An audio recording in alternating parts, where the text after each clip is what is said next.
Hi everyone, how's it going? I'm Bonnie Violet. I'm a trans femme genderqueer spiritual drag artist, digital chaplain, and welcome to Transjoyboise, the podcast where we celebrate the vibrant stories, resilience, and connections of Boise's trans community. Through heartfelt conversations, uplifting narratives, and shared experiences, we explore the many ways transjoy thrives despite challenges. Each episode highlights inspiring voices from local advocates and artists to everyday heroes, showcasing the beauty and strength of being trans in Boise and beyond. Together, we foster understanding, amplify voices, and create a space for joy, healing, and solidarity. Tune in, connect, and celebrate with us. Transjoy is here, and we're unstoppable. I love it. Yes, yes. I'm Pacey, trans, mask, non-binary, mental health and recovery advocate. Yes. Yeah. Working on overtime this week, huh? A little bit. Yeah. Right? Everyone is. I like mental health recovery. Sounds like my weekend or my week. Everyone's, yeah. I think everyone right now is feeling really overwhelmed with everything that's been going on. Yeah. It's every time you look at your phone or you talk to someone, you hear some more really, deeply upsetting news or updates of things that have been being passed. Yeah. By the new administration. Yeah, it seems like there's something all the time. Like I've been pretty good with just like not getting too into everything, but the last couple of days I've got sucked into like all the things happening, and because I think I was starting to feel a little bit bad about just trying to focus on me and what was impacting me, and just feeling like there's so many other things that are happening right now that are really difficult for people that like I don't know what it's like. Like I'm not an immigrant, so I don't know what it's like to feel concerned about ICE or there's just a lot more issues that I think are maybe even like sometimes I feel like it's even more pressing than me getting my HRT, if I'm honest. Like, which is important. Like, and that's the thing that's so hard. It's like all of this stuff is important, and it's really not about saying that one thing is more important than the other, but it does kind of pits us against one another because there's this like combating, and heaven forbid you have intersectionality in your experience. Like heaven forbid you be Black and brown and queer and trans and all these, you know what I mean? Like because it just makes it even more challenging. Oh yeah, absolutely. It's I know that we've been hearing a lot like this is a strategy. This is deliberate on this administration's part, because if you're constantly overwhelmed and you're never going to have the time to really resist or respond to things when you don't even fully understand what's happening. There's like this barrage of these things happening, and it's to keep us kind of confused and afraid and unable to really take action, because as soon as you maybe start to organize something to protest one thing, there's something else and it's worse that you have to stay on top of. And there's so much ambiguity or even uncertainty about what's actually going to happen just because they decided they're going to cut federal funds to like all these programs. Like, how's that actually going to play out? Is it going to impact? Is it like, and some things are happening like right away. And so I think it's really confusing. And then you have, I think one of the challenges too, is you have people who are freaking the fuck out. Oh, yeah. And then you have people that are just like, meh. Yeah. And there's like this, and the reality is probably somewhere in between. Like that's what I've been trying to do, is really try to find that sweet spot of it to where I don't get hysterical. But I also take things serious enough because I don't think we get to live in a time in which we can't just not do something. Right. Like that's what they're trying to get us to do. They're trying to get us to just complacent, be overstimulated, like freaked out, and just like fucking give up, and just like hide in our homes or whatever we're going to do and not give any sort of like fight back to what's happening. Yeah. Yeah. And with, everyone being under attack right now, it's even more difficult for us to rally together. Like you said, it's divisive. So you have all of these marginalized groups who are facing some sort of discrimination, having their rights taken away. And how do you rally for all of them? Yeah. It's impossible. And they know that it's impossible, and it's deliberate. Yeah. Yeah. And I think it's tough. And I don't know if people that are listening can relate to this or not, but like, I feel like I'm a pretty like wide-ranged individual, and I'm sure I have my blind spots, but I feel like I really try to be open to different issues and other people's struggles, and try not to get caught up in my own, and try not to get divisive. But I've found myself feeling like, well, where, like, being at a march or being at a rally and being like, where's the trans person, or where's the trans narrative in this? Like, I care about women, and I care about reproductive rights, and I care about queer people having access to their marriage, and these sorts of things, and then but then I can't help but think like, but where's the voice of the trans person? And again, like, I don't like, and that I feel bad about that. But there is an element of that. And I'm sure there's plenty of times they can look at what we're doing and thinking like, I think especially everything is so white, it's really a lot more, even more challenging, I think, to get Black and brown folks and people from other marginalized communities to really kind of step up and be in the front of things right now. Yeah, I guess. Maybe that's what I'm trying to say. I think, no, totally. And I completely agree. I think, right now we need to fight as a community, and we need to be fighting for everyone in our community. So, but how do we do that too? Because it's hard. Because like, I know for me, the energy, like, we had a rally on Sunday, we had a rally yesterday, we had a celebration last night. There were a ton of other things that I'm probably not even aware of, and I just didn't have the spoons. Like, I didn't go to any of the rallies. I was feeling kind of bad about it, but I just did not have it in me. I went to the women's march, was it a couple weeks ago? Yeah. But when it came to the rally this Sunday, and then even the Add the Words rally, I just couldn't bring myself emotionally. Like, I just couldn't bring myself to go. Thankfully, I did go to the reception last night and just kind of be surrounded by people in that way, which felt really nice. But yeah, it's I don't know. I've just been really challenged because you want to show up for everything and you want to support all the different communities, but everything's happening separate and on its own. Yeah, and I think it's impossible to do it all at once almost. Exactly. But I think the thing that would make it feel more possible is if there was more communication between everybody. Yeah.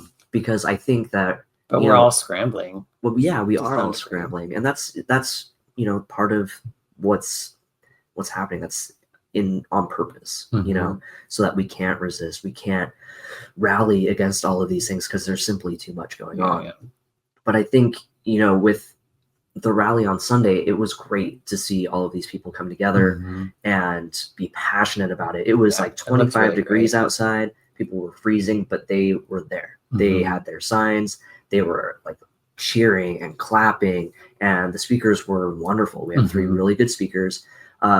But we were lacking a trans speaker. And I think that, I'm not trying to upset anyone by saying this, but I feel like it was a little tone deaf at this time to lack that representation just because of how under attack. And it's not like, oh, it's just my opinion that the trans community is under attack. Everyone fucking knows that the trans community is under attack at this point.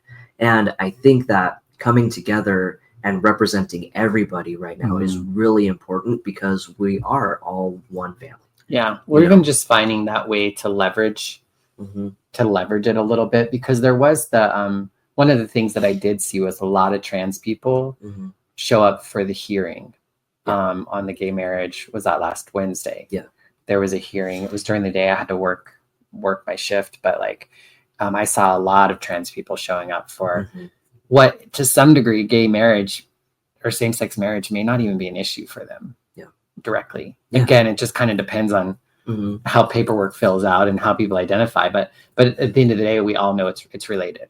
It's all connected, whether it impacts me personally or the people that I care about or the people that are in my broader community. Exactly. Yeah. So it's all of our fight. And we've seen, at first they were coming for trans people. Yeah. And then, but the first, what was it? Resolution of the year was coming for queer marriage. Yeah, exactly. So it's all of us. And I think that we have been finding as a community a lot of strength in everyone coming together. Yeah. And it's been really beautiful to see. And I think that we just need to continue that momentum because it's going to carry us. It's going to take us great places. It's just right now, everyone is so overwhelmed and burdened by everything that's going on that it's difficult to kind of keep going at that pace. Yeah. Well, and like yesterday was the anniversary, the 10th anniversary for the Add the Words campaign, which for folks who may or may not know, 10 years ago, there was like the first and only hearing after many years of advocacy, people getting arrested multiple times. I think it was like 40 some people arrested at one point. And 10 years ago, they did the hearing and then nothing happened. And like nothing still has happened. And so they kind of had like a opportunity to watch a documentary last night and kind of celebrate. And I was talking with this guy afterwards. He was really upset. Like he was like crying in my chest like a baby. Like, and he was just petrified. And then he was also reflecting. He's like, we did the work. Like those people showed up and showed out over and over and over for years, and they still lost. And like, it's even worse now. Like, how are we going to show up bigger and better than that? Yeah. And then are we going to win? Yeah. You know, and I just told him, I was like, we just got to keep the faith. Like, we just have to keep fighting and we have to keep trying. And like, and he's like, but not everyone is even like, because he was like, not everyone's even like understanding. Like, it's a lot to take in. Yeah. You know, like it feels surreal. It doesn't feel, and it's like, and we have to balance our own mentality. I think because it does feel so unreal, it's really hard to comprehend that it's really happening or what it all means. And I think some people get it more than others. And again, that goes back to the strategy that they're using, that they're implementing. And it's very effective. I mean, you see some people that are almost like paralyzed to do anything because they're so upset by everything. You have other people that don't even really necessarily know what's going on or understand the extent to which things are progressing. And then yet still you have people who sort of are willfully blind to what's happening. And I think that group is the most frustrating for me personally. I see that a lot with my partner, not my partner, but my partner's friend group. And it really is infuriating to me because you have this marginalized group like queer people, non-binary people, and they're going through all of these things. They're actively losing their rights. Right. And then they have to justify their reactions to that. And that in and of itself is just another injustice that the queer community is going through right now. It can be really isolating and it becomes almost potentially gaslighting because it's like you're having this experience, but everyone else around you is telling you, no, it's not that bad. Yeah, like, oh, you're overreacting. It's really, that's not going to happen. But I think that's also, again, part of the whole strategy. I'm feeling it now, but like I've always been the type of person, I have a hard time believing that people are just being horrible to be horrible.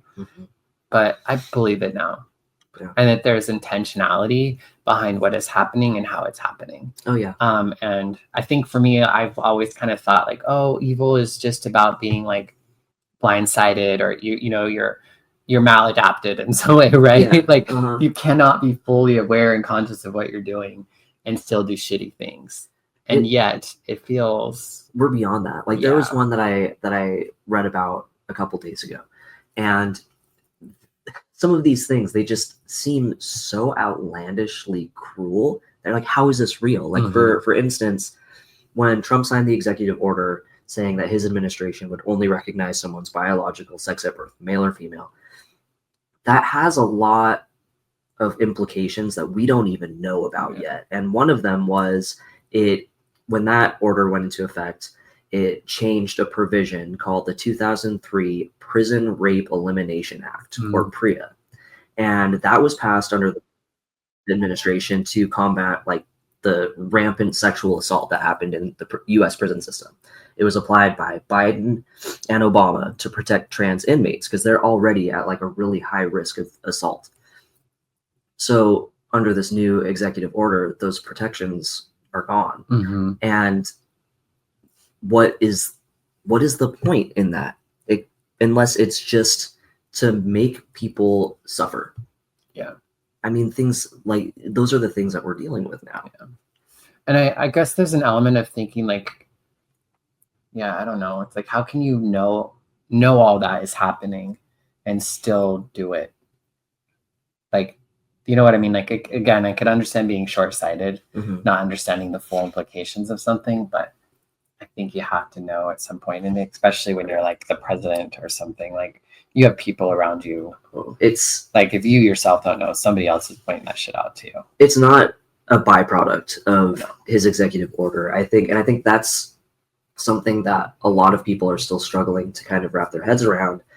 This is the point, is to, you know, eradicate these marginalized groups. And I think once we start to understand that more as a community, I think we might be able to organize a little bit better, because I'm hoping that we'll get more people interested in wanting to protest this. Yeah. Well, I think more people are waking up, but I know that's such a trigger word, but I think more and more people are beginning to wake up, and I think it might take that. Like it might take like people really like, I think shit might really have to hit the fan for people to like really react. And unfortunately that's going to come at the price of a lot of harm.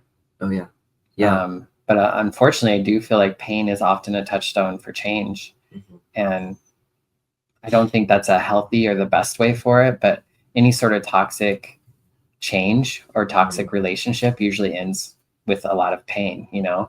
And so I feel like maybe I think AOC was talking about this too. It's like, you know, it's a capitalist, like, you know, this country was kind of created this way, you know? And as much as we want to paint this beautiful American dream, like land of the free, like there's a lot of the things about this country that have been set up for it to become corrupt and to fall in the way that it's going to. So in a lot of ways, it's doing exactly what it was created to do. And we need to create something different. And sometimes something has to die before something else can live, you know? That's unfortunately. Not to get all spiritual and shit. No, unfortunately, you know, I think that's true. And I'm worried that in this country, we've always sort of had this mentality of like, well, that won't happen here. Yeah, we're above it. We're beyond it. But it wasn't that long ago that we were getting Japanese folks and putting them in concentration camps not far from here. Exactly. It really wasn't that far. They had underground tunnels for that here in this city. I know. It really wasn't that long ago. So it's like, and yet it still feels like to us like it was either something that never happened or it was so whatever that like that's so like, oh, we would never. Exactly. And it's like, no, we had camps.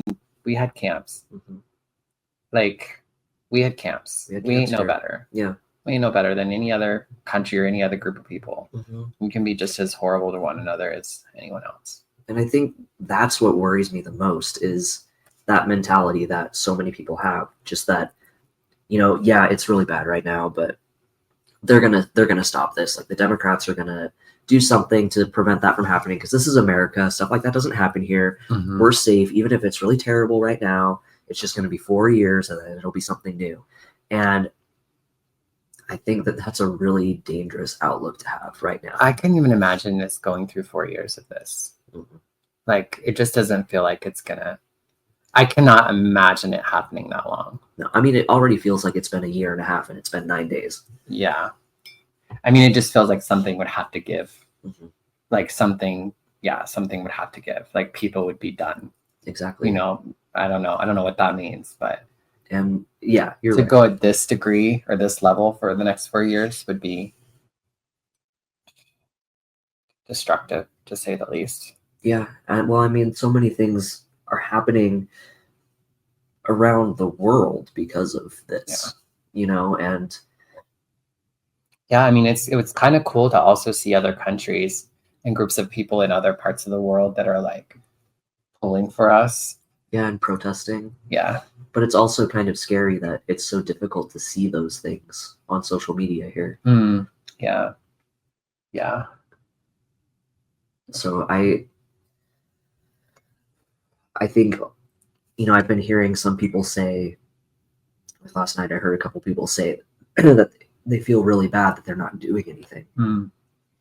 Well, then stop feeling bad and do something. Oops. I mean, not so much. Like we all have that process, right? But I think, I mean, and some of that might be real for us to check into. Am I not doing anything? because I think sometimes we are, and we're not fully aware of it. So I think if somebody is saying that to themselves, I think the big thing would be like, really think about, are you really not doing anything? I think that's something we all need to really kind of be looking at, because I don't think we can afford to be like not doing anything. But I think we often have to look around and see what we are actually doing, because I think sometimes we are doing more than what we realize. And just existing as the people that we are in this day and age is a lot. Still going to work, still showing up for our families and our friends. Like to some degree, I almost feel like that's the most powerful thing we can do, is just live our lives anyway. To get married, to still go by our names, even if the government doesn't say they want to, or go by the genders that we go by, you know what I mean? Regardless of what the government is saying. And I think, that's a hard thing to do right now. But at the end of the day, it's just, it's not just the government, but like, we got to live our lives. Exactly. Especially if things are going to get worse or things aren't going to change. Like, we can't wait until, we can't wait until things are okay to be okay. I think that even just, like you said, existing right now, or creating art, anything that we're doing right now is an act of resistance. So if it feels like you're disappointing yourself because you're not at rallies or you're not doing these things to protest, you're still just existing is an act of protest at this point. So it's just take the time to be gentle with yourself, because it's been so much right now, but eventually this is and this is terrible, but eventually this is going to feel normal. And then once it does and everything kind of balances out, and you might feel like you have a little bit more to give and more agency in whatever's happening, because right now it can definitely feel a little hard to find that grip. Especially after the week we've had. I think that everyone is reeling from that and trying to find a baseline. And I think that's another part of this plan that he's doing, is it's like it's trying to unsettle us and dysregulate us so much that we can barely do the basic things that we have to do every day. Yeah, can you believe? So like the cafe was just a few days ago. Our first ever transjoyboise cafe was like, today's Wednesday, so it was Saturday, but it feels God. It feels like it was a lifetime ago. It feels like it was at least a couple weeks ago. Yeah. And it was awesome, if anybody's wondering. It was really cool to have people show up and just kind of check in about things. Like paper, we mostly just sat around and like talked, which was really kind of cool. But then we did check in with some folks around like documentation and that sort of thing, which is probably something we could talk a little bit about, because I think things have changed since when we first started talking about paperwork. We were very much about like, get your stuff, get it now, like get your passports, get your gender marker, get your name changed. And that might be something you might not want to do right now. For some folks, depending upon their situation. We know that people who are wanting to get X's on their passports, that's been kiboshed, right? They're saying if you're changing your gender marker, that also might give some sort of flag. And again, it's hard for us to say like what anyone should do in this particular situation, but we did want to just kind of let people know kind of what's happening. I know there are a lot of really great people from the passport people who work in passports who are sharing a lot of information online around kind of having to deal with that. So passport is something that you're really passionate about. There is a lot of really great information out there to kind of like figure that out. But I know for me personally, I know we did that thing a few weeks ago now, and I talked about how I filled out my paperwork and I was excited to do all that. And honestly, I didn't do any of it. I didn't pay for it. I didn't have the money to pay for things. I didn't send anything in. So at this point, I'm just I'm not gonna do anything right now. It's hard. Like I think I was one of the last people to get a gender marker change on a passport, because mine came in the mail like 2 weeks ago. Yeah. But I didn't use the gender marker X, and that's the one that is most under fire right now. And the way that they're doing that, the way that they're able to target it, is with his new administration, they only recognize male and female. Right. So right now, anyone who has an X on their passport, that is being targeted. Gotcha. To the point where we're hearing that some people are having their passports confiscated, and there's the possibility of even like if you're trying to come back into the country with a gender marker as X, you can be detained possibly. So that's where we're at. So I think, I mean, we can't tell you what to do, but if I personally was going through that process again, I don't know if I would change my gender marker right now. Yeah. You know, because you don't know if they're going to hold it or confiscate it or create a list, or that's the stuff that gets scary for me. It's just like people collecting these lists of trans people or non-binary people or have-a-way people, and then what are they going to do with the list? So what are they going to use the list for? You know, I mean, there's no reason to think they wouldn't come after us in the same way they're coming after like illegal immigrants, right? Exactly. Like there's no reason why they wouldn't decide like, okay, well, these folks are criminals, they're not abiding by the laws of whatever, this, that, the other. I don't see why at some point down the road that couldn't be our reality. That sounds so, I mean, yeah, but it's grim. I think it's good to even be thinking about it, because even if it is wildly outlandish and it never happens, it's better to be kind of prepared for it. At least have it on your radar. Yeah. Because like the reality of this right now, and we kind of debated about whether or not to talk about this, because we don't want to scare people. Like that's not what we want to do. We just want people to be informed. We know someone who is traveling out of the country in just a couple weeks, and they have an X gender marker on their passport, and they are debating whether or not to even go on their trip because they're worried that they may be detained when they're trying to come back into the country. Yeah. And this isn't something I read about on Reddit. It's not something I saw on TikTok. This is someone that we know personally, right, that we interact with daily. And this is something that's a very real and valid concern right now. Yeah. And there's the quandary of like, do I even go on the trip? Do I go on the trip anyway? You know, I know there's also like, I know for me, there's a lot of like also wanting to claim my own agency in some things, to be like, fuck you, I'm going to go do the thing I'm going to do. Like, I'm not going to, you know what I mean? Like, exactly. And so it's like this weird balance, I'm sure, of like feeling like you're like standing up for yourself and doing what you need to do for you and your personhood, but then also having to, and if you have family or you have, you know, people that are dependent upon you, or, you know, I can't even imagine, like me, I'm just a free agent, you know, like, so, and I can find it challenging. So I couldn't even imagine what it would be like to have folks that rely on you on a daily basis and kind of considering those sorts of decisions as well, you know? Yeah. It's, I feel for a lot of people right now because there's so much uncertainty. I guess the only certainty is that like shit's on fire, pretty but much. Like, but how everything's going to roll out, how that's going to impact you as an individual, like, I just don't even know. And I think sometimes it does feel like it's so far away, but we have people in our world that are in these predicaments. We have people who are concerned about ICE, you know. I was hearing something about Twin Falls and just down the road from where we are now. And you know what I mean? So it's like, it's not just something that's happening out there. I think one of the differences though is like, I mean, some of that's like, so we've been living in like a shitty state for a while, right? So in some ways we could kind of look at the rest of the country and think they're having a better experience and we're just kind of unique in that. I think there is something to thinking around that this is happening all over the country. Yeah. Do you know what I mean? Like where it feels a little bit more big. In ways that I wasn't initially really considering, I think.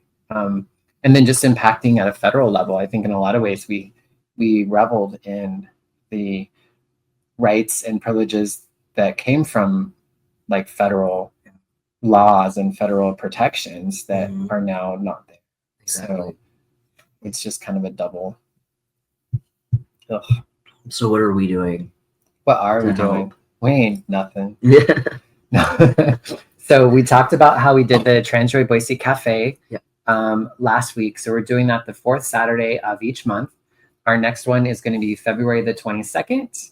And it's from noon to 3 p.m. at the Unitarian Universalist Church. Yep. So we are going to have we're going to be able to check in with folks around paperwork and have some other resources there. But a lot of folks were just coming in to connect. Yep. We also are having a wedding. Yep. Oh, I'm so excited. We're having a trans wedding Yes. at the cafe. And I honestly think that is exactly what the community needs right now. Yeah. Yeah. So, and the couple, Benjamin and Chris, and Adair's, their little ones, but they are wanting you all to come. They would love for community to come out and experience this time with them. And so we're going to have cake, and we're going to have just lots of beautiful trans and queer people all over. I'm super excited to be officiating their wedding. And I think one of the things is like, this is a couple that I was going to marry further on down the road. But some people are feeling like they need to marry sooner than later. Oh, yeah. So that's something I think that I've been hearing a lot more of, is like people maybe aren't changing gender markers and doing those sorts of things, but they are getting married. They're making sure adoption paperwork is filled out.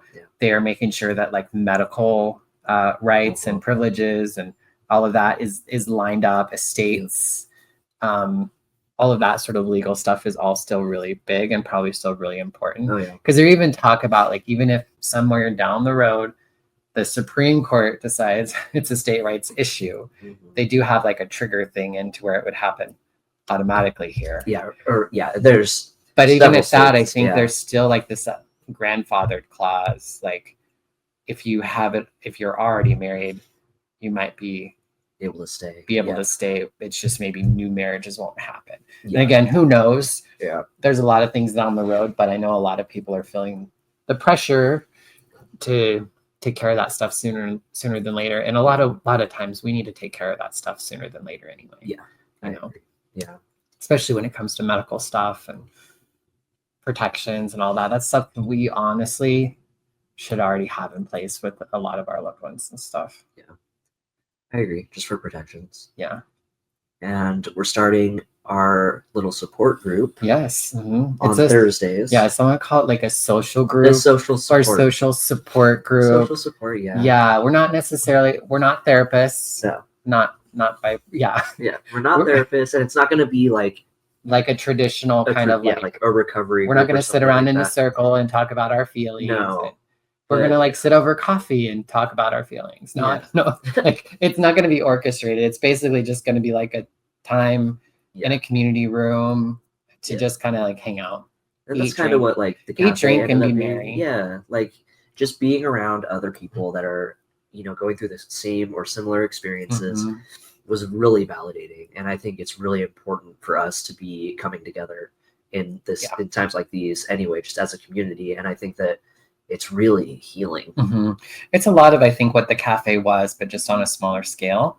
And it's something more like regular and right now. Because I think that's the thing for me, is there's a lot of things that we're working on down the road, or even like these cafes are great, but you have to wait till the end of the next month or whatever. And it just feels like we need more regular like connection somehow. So we, Roots Market they have a community room. They're more than willing to let us use it. They're excited to be hosting us. They're a really great organization. Trans non-binary people work there. I spend a lot of time there myself.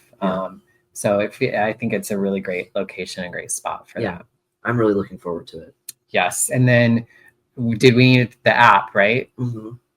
Yeah, we're still getting the app going, and we're building our wait list. So that way, as soon as we launch it within this month, we'll be able to just kind of hit the ground running and just start being able to interact with everyone and get the community together in one place, as soon as it launches. Well, and we're getting lots of, like, the last time I looked a while ago, we had like 40 some people on the waiting list. So, and so the notifications are going off all the time, which is really exciting.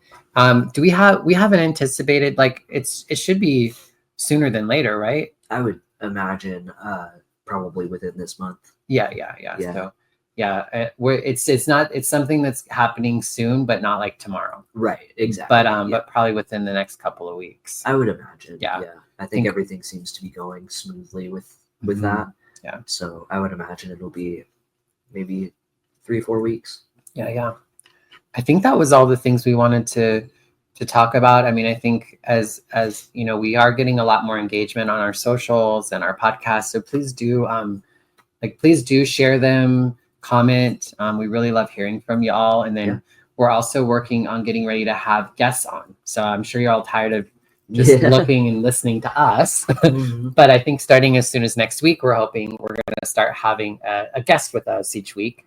So if you yourself are interested in being such a guest, reach out to us, put it in the comments or DM us. Or if you'd like to nominate or like to see somebody on the podcast, that would be great for those ideas as well. So perfect. Looking forward to seeing some of those. Yeah, so take care of yourselves. Don't be hard on yourself, and surround yourself with people who love you and care about you, because we all need that a little extra right now. Definitely. Yeah. Awesome. All right. We'll see you next week. Bye.